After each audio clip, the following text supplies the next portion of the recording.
e estava caminhando para ser crucificado.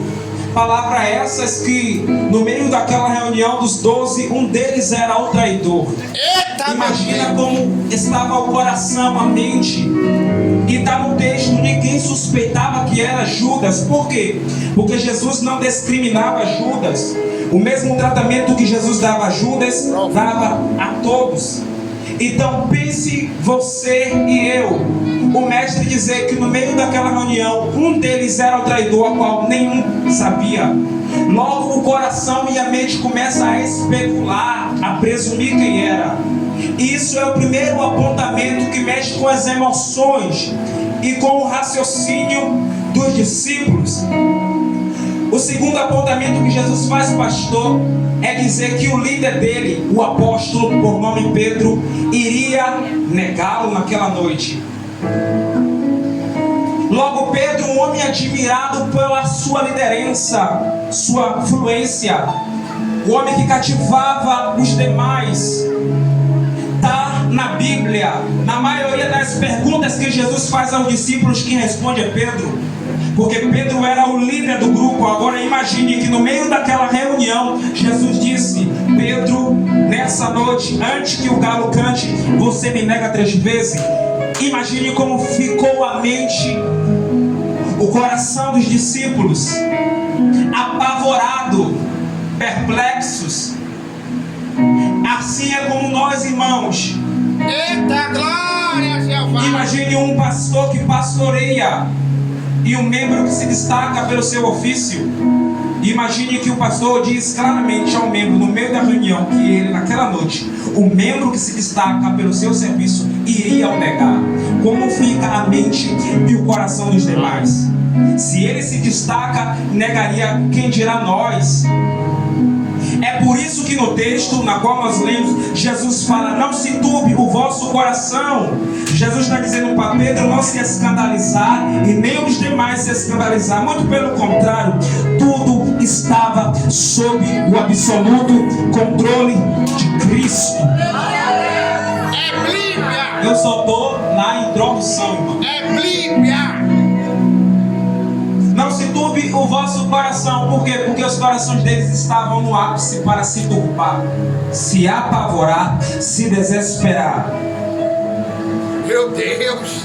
Como eu disse, havia no meio deles um traidor. O traidor se sai. Jesus fala: agora o Filho do Homem é glorificado. Versículo 31 do capítulo 13. Agora a obra vai começar. Satanás entrou em Judas. Judas foi vender Jesus aos sacerdotes, aos saduceus e os fariseus. Pedro ouve que negaria, mas Jesus está dizendo: está tudo sob o controle. Creia primeiramente em Deus, mas também creiam em mim.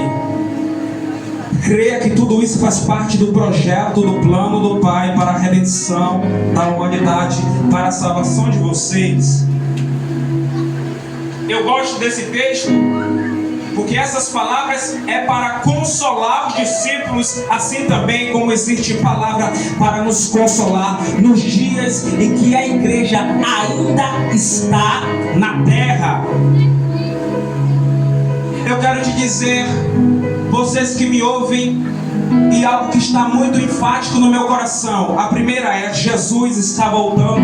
E a segunda é: Jesus está voltando. Eita glória! Diante do que nós estamos vivenciando na presença do mesmo, isso pesa na balança. Jesus fez uma promessa. Versículo 2: na casa de meu pai há muitas moradas, habitações. Na casa de meu pai há muitas moradas. Se não fosse assim, eu vos teria dito, pois vou preparar-vos lugar.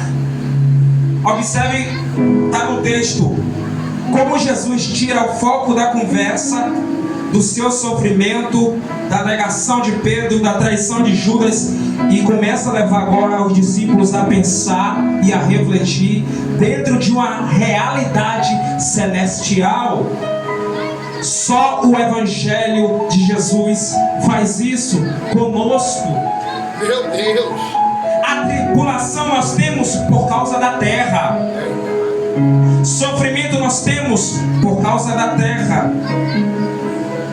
As aflições que nós sentimos aqui é por causa da terra. Mas pensar no céu alegra a minha alma.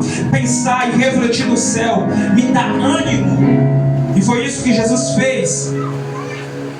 Na casa do Pai, Ele leva os discípulos a pensar sobre a casa do Pai.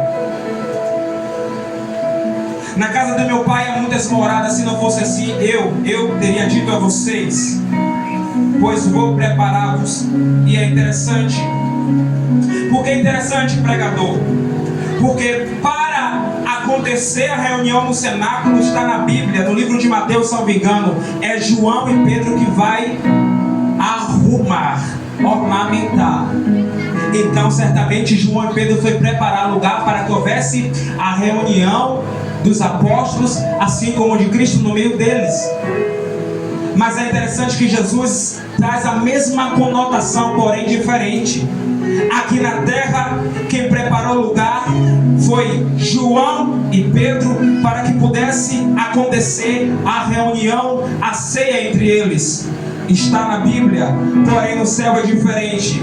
Quem vai preparar o lugar para a nossa reunião é Ele. E quando nós lemos calmamente os detalhes desse texto, você percebe comigo que nós perdemos o lugar nos céus. É por isso que é um texto que fala da realidade do homem do passado, mas também aponta para um futuro presente. Eu gosto de falar de arrebatamento porque é um tipo de pregação que você não se ouve mais hoje em dia. As pessoas estão acostumadas com as coisas da terra. As pessoas não refletem mais como é o céu, o prazer de estar lá, a alegria pela esperança de que um dia irá entrar nos céus. Observe, Jesus fala: e eu vou preparar-vos lugar, porque Deus já disse, o homem perdeu o acesso. Onde você vê isso? Na Bíblia. O pecado fez com que o anjo fosse expulso, Apocalipse capítulo 12, porque lá não se achou a sua habitação entre eles. Um pecado só. Está na Bíblia em Gênesis. Foi quantos pecados para Adão e Eva sair? Mais de um? Não, um só. Foram retirados do jardim do Éden. Um pecado só fez Caim, quando matou seu irmão Abel, se afastar da face do Senhor. O que você está dizendo, pregador? O que está escrito em Romanos 3:23: todos pecaram e por isso foram afastados da glória de Deus. O pecado fez com que eu e você perdesse o nosso acesso. O pecado fez com que eu e você perdesse a vida eterna. O pecado fez com que nós, na verdade, trilhássemos a um caminho de condenação eterna, morte eterna. Romanos 5:12 está escrito: porque através de um homem entrou o pecado, e o pecado a morte, e por isso todos pecaram, porque todos sofrem a experiência de um dia morrer. É por isso que é profundo o que Jesus está dizendo aqui. É por isso o centro do sermão, da mensagem de Jesus, do que Ele está abordando aqui, cativa a minha alma. Jesus não está me prometendo uma conta bancária recheada. Ele não está me prometendo regalias terrenas. Ele não está me prometendo aquilo que dentro da minha competência intelectual, de saúde, que eu posso galgar. Ele está me prometendo aquilo que eu era incapaz, insuficiente de por mim mesmo galgar para com Deus. Salvação. Está na Bíblia: nenhum homem era competente para redimir a alma do seu irmão. Aí o que eu acho lindo é que o pecado fez com que o homem saísse do jardim do Éden, afastasse da presença de Deus. Aí um dia Jesus olhou para uma geração perdida como eu e como você.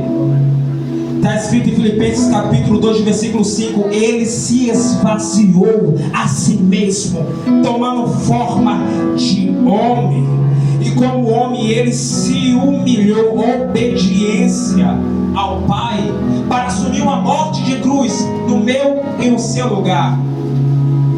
Então, pregador, o que você está dizendo? Sim, que Jesus nessa noite estava indo preparar lugar para que eu e você viesse a ter acesso aos céus. Então, Judas traindo Jesus, era Jesus indo preparar lugar.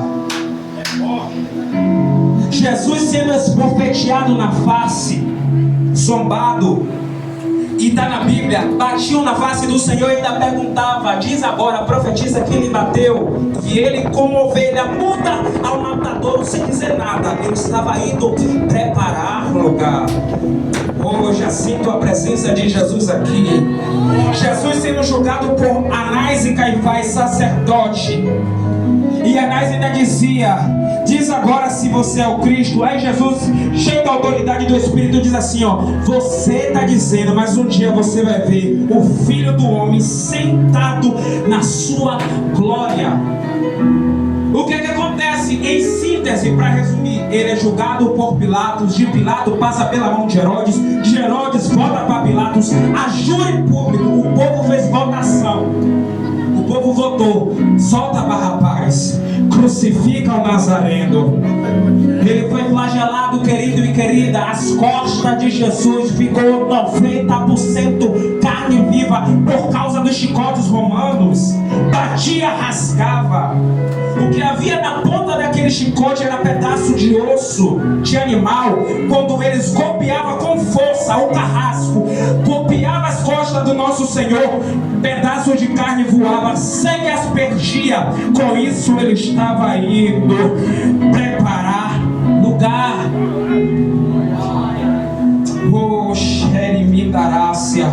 O soldado não achou suficiente, preparou uma coroa de espinho, pôs na sua cabeça, perfurou o seu crânio. E a ciência fala que no nosso cabelo, na nossa cabeça, é uma das partes mais sensíveis do corpo. Jesus recebeu uma coroa de espinhos. Não foi suficiente, colocaram um madeiro que não era dele, era de Barrabás, o rebelde. Jesus estava indo fazer o que, pregador? Preparar lugar. Ele carrega, cansado, sustentando um madeiro de cruz, caminhando pelas ruas estreitas de Jerusalém, cheia de pedregulho, conhecido por nós como a via dolorosa. E eu acredito, quando Jesus dava um passo, o seu corpo estava cansado, ferido. O madeiro machucava suas costas, magoava a ferida. E só nós sabemos como dói uma ferida quando está recente. Qualquer toque é sensível à carne. Oh, remidarácia. Mas ele não desiste, ele estava indo preparar lugar. Oh, glórias. Eu acredito que Jesus tombou, não está na Bíblia, mas eu acredito. É você conjecturar, imaginar o tamanho do amor que Jesus teve para com a minha alma, para com a sua alma, para que nós viéssemos a ter acesso ao céu. Custou muito caro. Ele não desistiu de você. Passo a passo, carregando aquele madeiro de cruz, ele vai se deparar no Gólgota. E está na Bíblia, Jesus estava tão exausto que constrange Simeão para ajudá-lo a finalizar a missão. Desistir? Jamais. Mesmo com a ajuda de Simeão, ele continua indo. No Gólgota furam as mãos, pastor, com cravos. Imagine a dor alucinante que Jesus sentiu. Com licença, pastor. Os cravos perfurou. Imagine quantas veias tem no pulso. Cada vez que o soldado carrasco golpeava, isso aqui é uma dor alucinante. A psicologia e a ciência, médicos que analisaram a morte de Jesus, apontam que para um homem que, se não fora Cristo, no lugar dele já tinha enlouquecido ou desmaiado de agonia pela dor que aqueles escravos causavam. E ele maldisse? Não. Ele desistiu? Não. Ele estava indo preparar lugar. Cada cravo que estava entrando e perfurando as mãos de Jesus, era ele dizendo para mim, para você nessa noite: eu estou morrendo, mas essa morte será o acesso de toda a humanidade aos céus. Ele é estendido. Quando ele é estendido, aí os sacerdotes lá na Bíblia balançavam a cabeça em sinal de zombaria e dizia: você salvou a muitos, fez cego enxergar, mudo falar, surdo ouvir, paralítico andar, e agora desce daí, salva-te a ti mesmo. Detalhe, agora nós iremos crer. Olha o ápice do escarnecimento. Só que Jesus não desce, porque se ele desce, o lugar não seria mais para nós, ele permanece. Ao permanecer, Jesus estava afirmando o acesso de toda a humanidade que viesse a crer no seu nome. Jesus estava olhando para mim e para você. Ele não desceu da cruz para que nós pudéssemos subir no arrebatamento com ele. Então, quando Jesus está na cruz, uma das palavras que Jesus profere é tetelestai, palavra grega. O que significa? Está feito, está consumado. Eu acho isso lindo demais. Repita comigo: nós não tínhamos o acesso aos céus, mas através de Jesus, no dia da sua morte de cruz, podemos agora ter acesso aos céus.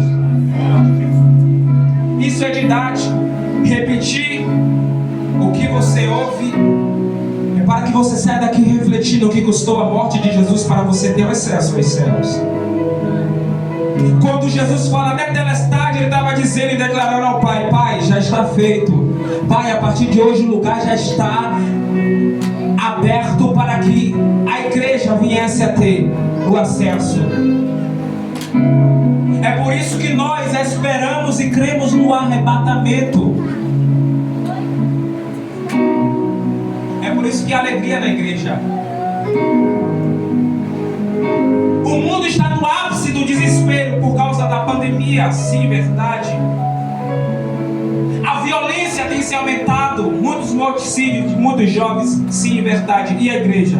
A igreja permanece esperando essa promessa ser efetivada sobre nós. Quando Jesus ele morre, em Colossenses 2,14, ele risca a célula de dívida que era contrária a nós, segundo as suas ordenanças. Por causa do pecado, nós estávamos em dívida com Deus. Quando Jesus morre, igreja, ele risca, ele diz: Pai, eu paguei a dívida. Pai, está comprado. E é lindo isso, porque no versículo 15 do capítulo 2 de Colossenses está escrito assim ali: ele despojou diante dos principados e potestades.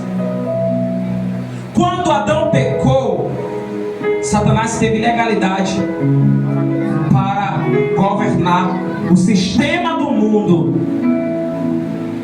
Em outras palavras, através do pecado de Adão, Satanás agora estava governando o mundo, o sistema. Isso implica dizer poder, influência, glamour, ostentação. Tudo isso estava sobre o mérito de Satanás. Quando Jesus morre e diz tetelestai, Paulo diz, está em Colossenses 2,15, ele despojou. Despojar é tirar toda a armadura do inimigo, todo o poder do inimigo. Em outras palavras, ele ridicularizou o inimigo das nossas almas através da sua morte de cruz. Ele mostrou a Satanás o valor da minha alma, da sua alma. O poder que estava sobre nós. Hebreus 2, capítulo 2, versículo 14 e 15. Os homens temiam a morte, e através disso Satanás imperava pela morte. O homem estava sujeito à servidão através disso. Só que quando Jesus morre na cruz, ele aniquila morte, ele aniquila poder de Satanás, ele derrota o pecado, tudo de uma vez só na cruz. E isso ele foi preparar o lugar. Essa mensagem me faz a cada manhã acordar esperando Jesus. Por quê? Porque ele morre e ele ressuscita ao terceiro dia. Só que Jesus condicionou o versículo 3: e se eu for preparar lugar, virei outra vez e vos levarei para mim mesmo, para que onde eu esteja ou eu estiver, estejais vós também. Sabe o que Jesus estava dizendo aqui? Depois que eu cumpri a minha missão em ser crucificado, ressuscitarei. Detalhe, ele não está falando de uma vinda para estar novamente com os seus apóstolos como um homem, não. Ele está apontando para uma vinda ao qual nós, a igreja, acreditamos ser o arrebatamento. O arrebatamento será iminente. O arrebatamento será certo. Certo, porque ele fez essa promessa. Não sabemos o dia nem a hora, mas ele vem.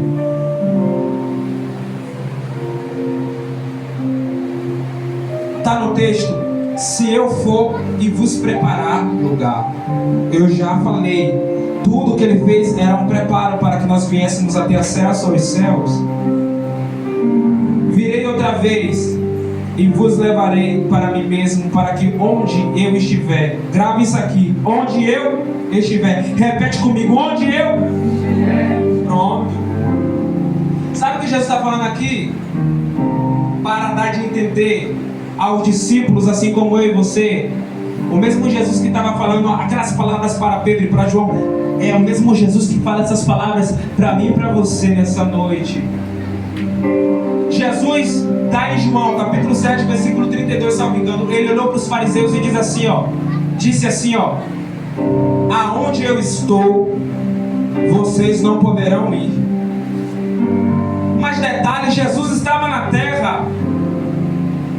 Você sabe, quando Jesus usou a expressão para os fariseus, aonde eu estou, vocês não podem ir, Jesus estava falando da sua presença à destra de Deus Pai na ressurreição.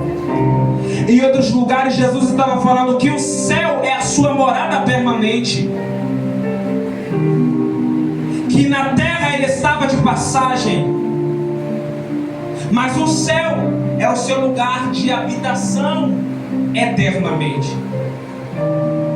Jesus está aqui nesse versículo dizendo a mesma coisa que ele falou para os fariseus.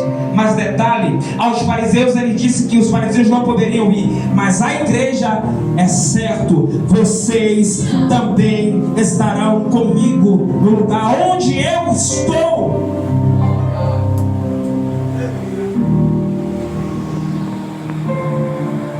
E eu lhe pergunto, quantos de nós queremos subir no arrebatamento? Levanta a mão. Só para quem crê. E Jesus está dizendo muito claro, é o desejo dele que eu e você também participe desse grande momento.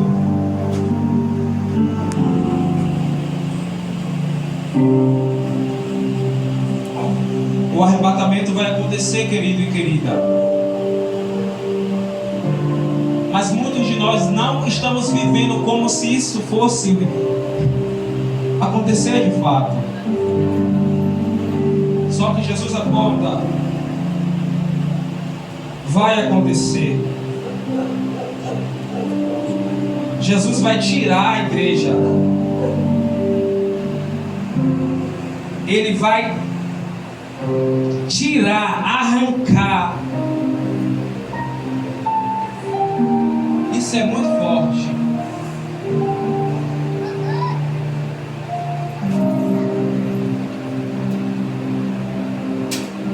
Observando que no livro de 1 Tessalonicenses, Paulo fala a mesma coisa. O versículo 18 do capítulo 4 de 1 Tessalonicenses, Paulo termina dizendo: consolai uns aos outros. É a mesma coisa que está aqui em João 14. Não se turbe o vosso coração. Hoje o que está acontecendo? Uma consolação por parte de Deus à sua igreja. Consolação aqui é animar novamente o coração dos fiéis a pensar sobre a vinda de Cristo.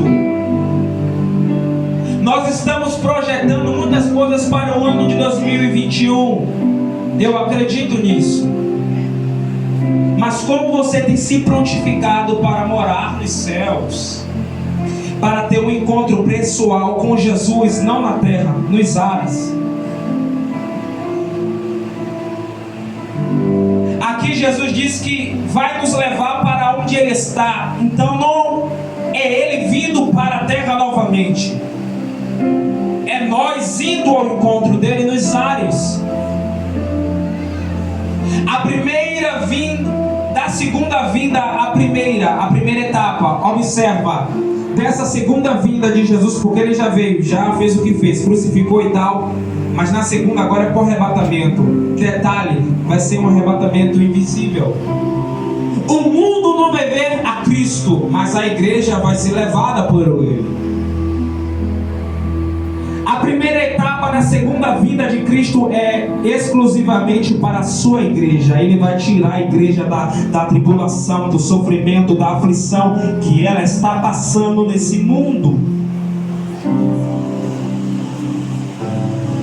E a segunda etapa, pregador, se a primeira é por arrebatamento e vai ser invisível, as pessoas não vão ver Jesus, somente nós seremos tirados, como diz Paulo em Coríntios, no abrir e fechar de olhos.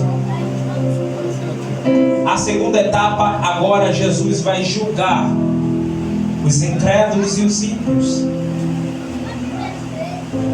E isso tudo está no texto. Ele vai vir para nos salvar. Mas aqueles que não valorizou tamanho amor, irá se arrepender quando a igreja for levada dessas terras. Jesus fala que nós sabemos para onde ele estava indo. Mesmo vós, plural, vocês, sabem para onde eu vou e conheces o caminho. Tomé certamente falou que não sabia o caminho. Eu já encerro aqui o versículo 6. Jesus falou: eu sou o caminho, eu sou a verdade e eu sou a vida. O que eu acho lindo é que Jesus não fala ninguém vai ao Pai, vem. O lugar está tão preparado para nós no céu. Isso aqui, irmão, é visão. É como eu falei, é você residente de compreender dentro de uma realidade celestial. Por que, pregador? Aqui no cenáculo Jesus está apontando para o futuro, mas no futuro presente Jesus vai falar: vinde benditos de meu Pai, possuir por herança aquilo que já está preparado desde a fundação do mundo. É porque aqui, nessa profecia de Mateus, Jesus já está glorificado. E aqueles a qual ele vai receber e recepcionar no céu também estará em glorificação com ele. Ninguém vai, não, ninguém vem. Por que ninguém vem? Porque se eu falar para o pastor, vai lá pastor, é porque eu não estou lá. Eu estou cá. Então eu vou dando o pastor exemplo. Mas se eu digo de lá, pastor, vem cá, é porque eu estou. Vou repetir. Se eu falo para alguém ir, é porque eu não estou lá. Mas se eu falo para alguém vir, é porque eu já estou lá. Quando Jesus disse assim para todos os pecadores que creem no seu nome: eu sou o caminho, a verdade e a vida, e ninguém vem, ele se faz como Deus, à destra de Deus. Ninguém vem ao Pai, porque eu estou à destra do Pai, se não for por mim. É o Jesus que morreu, que está à destra de Deus Pai, dizendo para mim e para você: venha, venha, venha.